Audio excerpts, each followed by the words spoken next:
Alright guys, in today's video we're going to talk about training splits, so essentially how you separate and spread out your training over the course of 1 week. So first of all, why do we actually need this?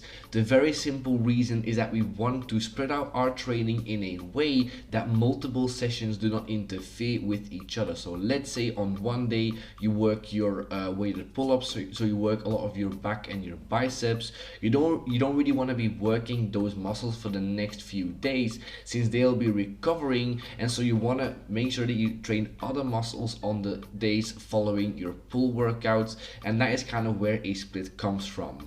When it comes to training splits, there actually are quite a lot of options that you can choose from. You can do full body, you can do upper lower, you can do push pull, you can do push pull legs, or you can either do combinations of the ones that I mentioned. So let's say a push pull legs upper lower, maybe a full body push pull legs, whatever.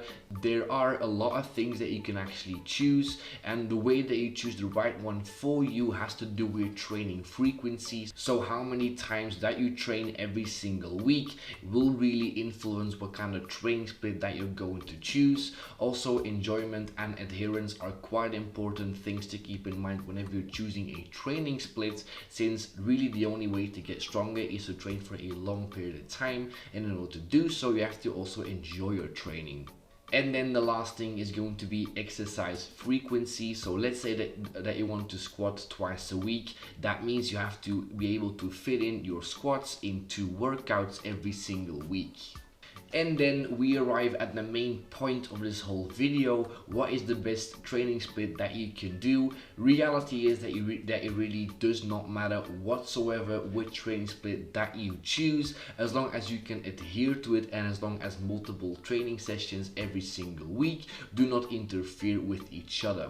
So whether you do an upper lower, a push pull legs, a push pull, a full body, it does not matter as long as those sessions do not interfere with each other, and as long as you enjoy your training, which is going to make you train for a long period of time. So the reality is there is no perfect training split. So instead of giving you guys the perfect weighted calisthenics training split, I'm not going to do so because there is no such thing. I'm just going to talk about a few training splits that I have experienced with myself, and you do with that information what you will. I'm gonna start off with push-pull legs, which is the training split that I have the most experience with. Been training for about 6, almost 7 years, and I've probably run push-pull legs for the vast majority of the time, simply because it's a very effective way to separate your training over the course of 1 week. So let's say that you have 3 primary exercises, in my case weighted pull-ups, weighted dips, and squats. You simply do your dips on push, your pull-ups on pull, and your legs or your squats on your leg day. Very simple way to separate those 3 exercises across the week.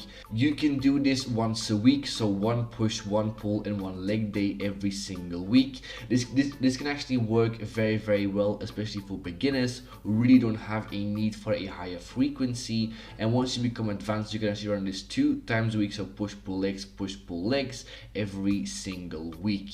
So I am personally a massive fan of this training split. However, the biggest downside of this is that doing push-pull legs twice a week is very demanding and probably a little bit too much for the vast majority of people. That is why for the last few months I've been doing push-pull legs rest upper lower instead of a push-pull legs twice a week, and I find that it works a lot better for me since I have more rest days that way across the week. And then we're gonna talk about the upper lower split. So one day you'll do all your upper body exercises and one day you'll do all your lower body training. I'm currently doing this right now because I'm currently training 4 times a week at the moment, and it's working very well.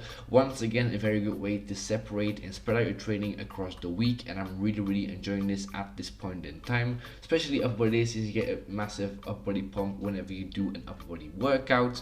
However, one downside to this is that you're actually doing 2 primary upper body exercises in the same workout, which means that it's not always optimal, because if you have done a couple of very heavy sets on weighted pull-ups, it's actually quite hard to do a couple of heavy sets on weighted dips. We can work around that by programming training a bit more intelligently, so there definitely is a way to make that work. And once again, I have been combining upper lower days with a push-pull legs like I talked about earlier on in this video. And then the last training split that I'm going to talk about in this video is going to be push and pull days. So on push, you'll do essentially all your vertical and horizontal pushing and a squat movement. And on your pull day, you'll do a hinge movement with some back and some biceps. Something I actually have done in the past, and it has worked very, very well for me. The only thing that I'm not a big fan of is doing dips and squats in the same workouts. Once again, there are ways to make that work by kind of regulating intensity on both of those exercises, but there is one downside of that, which is why I have not done that for a long period of time. So those are the 3 training splits that I have personal experience with, and I would really recommend you guys to try at least a push-pull legs and an upper lower split, since those 2 have been working very, very well for me for the last few years. But once again, there really is no best training split. It's just about not letting multiple sessions interfere with each other and enjoying your training all together. And that is essentially the entire video for today. Like I've talked about in previous videos, I'm going to offer online coaching very, very shortly. So if you guys want professional help with something like this, let me know in the comment section. But for now, thank you guys for watching, like and subscribe. If you have any more questions or video ideas, let me know down below in the comments, and I'll see you guys in the next video. Thank you guys for watching, and latest.